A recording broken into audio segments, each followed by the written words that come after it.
To complete the assembly of the top section, the power unit, we need to fix the top handle on. First we need to remove these 4 Allen screws from the handle. When we've undone the Allen screws, the cap will come off like this, and inside it we've got this rubber anti-vibration bush, which we're going to need to take apart like that. Now you can see that there's a locating stud in the base of the handle. This bottom mounting flange goes onto the base of the shaft, and there are 2 holes here that peg locates into, 1 or 2 holes. Taller person, it's in that hole; shorter person, it's in that hole. It's also important to remember that the flat side here is on the right hand side of the shaft. We put that on like that. Make sure it's pressed home. We put the rubber mounting back on top, and we put this handle on here with this portion of it on the left hand side. It's easier actually if, now that we've got it located, we turn the machine right over and screw them in like so. So there we are, we finished the assembly of the power unit with the top handle firmly in place.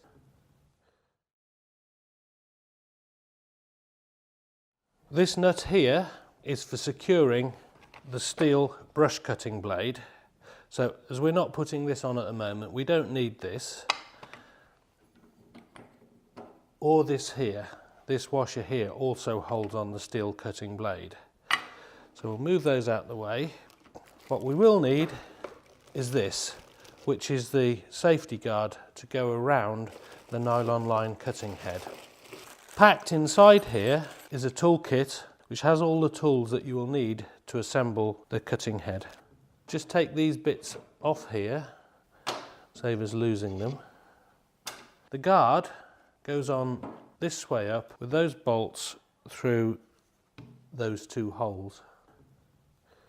The bolts that hold the guard thread through this metal plate here. So we need to screw these Allen head bolts through the guard, do each one a bit at a time to make sure that we've got them threaded through. And there we are, we can see that they have both come through, and we're going to need to tighten that up now. Now we want to attach the nylon cutting head onto the shaft here. So we put back the spacer piece to protect the splines. We put back this mounting plate here, and we'll notice it's got a hole in it there, look. And here, in the outer guard, there's a hole there. When we're putting the nylon head on, they will need to line up so that we can hold this shaft still. So using one of the Allen keys, thread it through the outside hole and through the inside hole. So just like that. So now this is locked. Take the nylon head, and this is left-handed thread. Okay, so normally it would screw on that way, but of course as it's left-handed it goes on this way. And just tighten it, but not over tighten. Then take out the Allen key. Whilst we've got the cutting head like this, it'd be useful to show how the line feed works. So this button is what releases the line. So when it's spinning at its normal operating speed, you simply bump it onto the floor. That will automatically have released a length of line which will trim itself to the correct length on this blade here.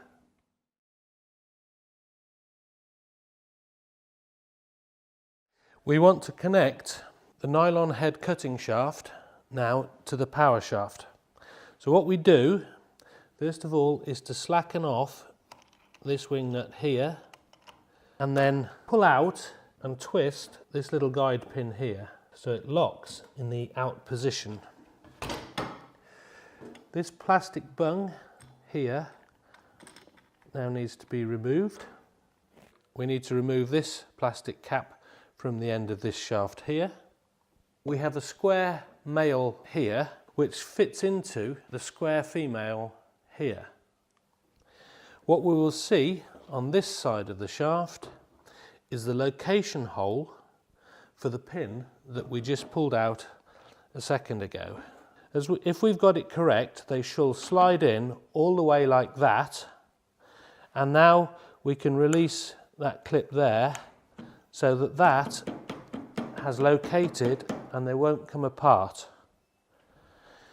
When they're located, we tighten up this wing nut here so that there is no play whatsoever in the shaft. And now we've assembled our grass trimmer. I want to go through the process now of swapping from a nylon cutting head to the steel cutting head. Here's the steel blade that we're going to fit onto here. We need to remove the nylon head, so we line the two holes up inside the head and the Allen key will go in, which allows me now to undo the nylon head. Remember, left hand thread, so I'm undoing it as if I was tightening it up. We need to remove this one here because the steel blade locates over this shoulder like that. Then that goes on there, locates on the splines. This goes over all of it to protect it, and then this is the nut that we put on. It's a locking nut, it's got a nylon bush in the top of it, so we have to tighten that down to there, and then it needs finally tightening with the spanner. Remove the Allen key and we're ready to go.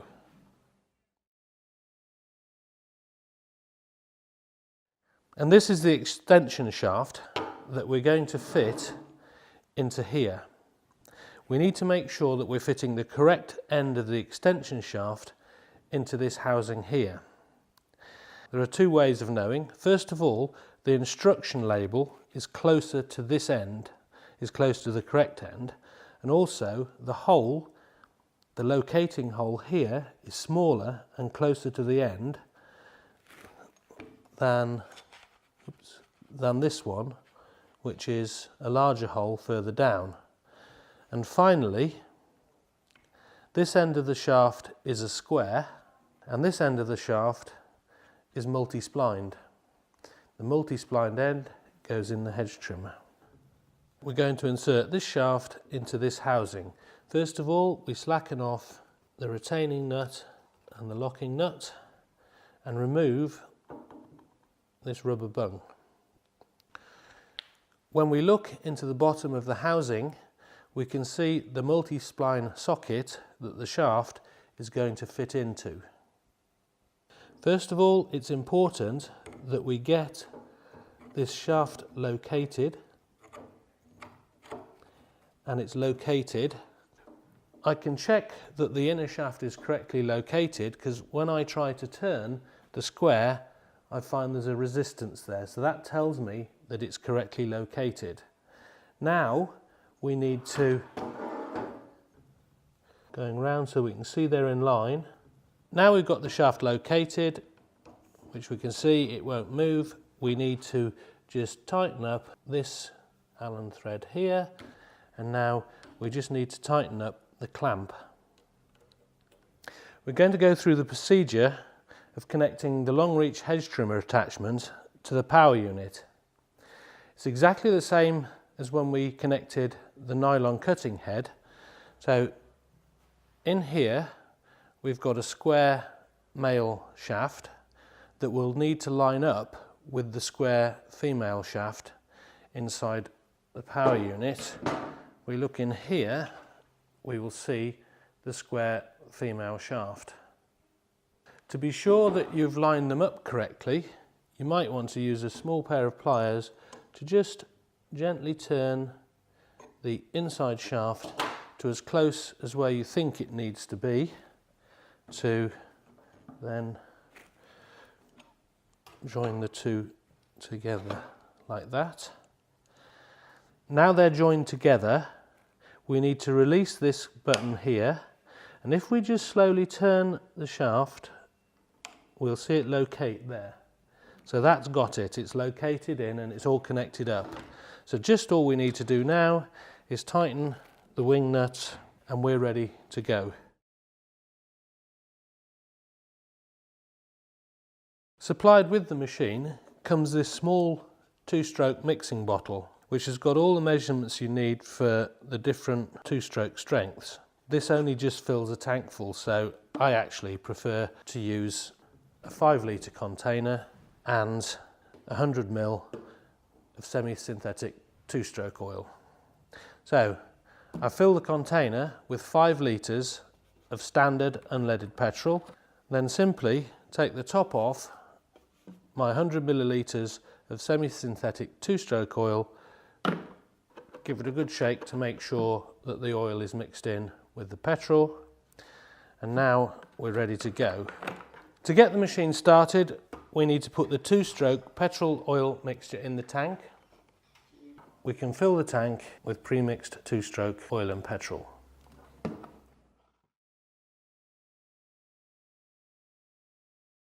I'd like to go through the starting procedure. On here we can see we have a switch. That is stop and that is go. So obviously when we're starting the machine we have the switch on. Got this little button here, look, which locks the throttle on fast tick over. So we put a hand on this here, pull the throttle up and push that button down. Whilst we've got our finger on that button, let the trigger go. So that's now locked the trigger in fast tick over. Going through the starting procedure, if we follow these icons here, we will have very reliable starting. So the first one is showing a little primer bulb and it says ×6. What that means is this primer bulb underneath the carburettor here needs pressing fully 6 times. So 1, 2, 3, 4, 5, 6. The next icon here shows the choke being closed, and that's the closed position of the choke. The next icon on here shows us pulling the recoil rope, which is here. So with the machine firmly on the floor with a good grip of it, we need to pull this recoil rope firmly 4 times.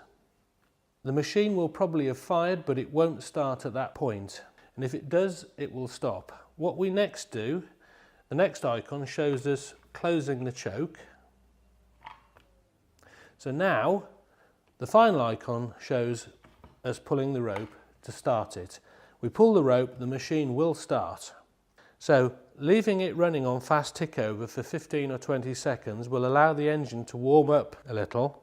All we need to do to cancel the fast tick over now is to pull the trigger up until you hear a click. Now it's cancelled the fast tick over and we're ready to start using the machine.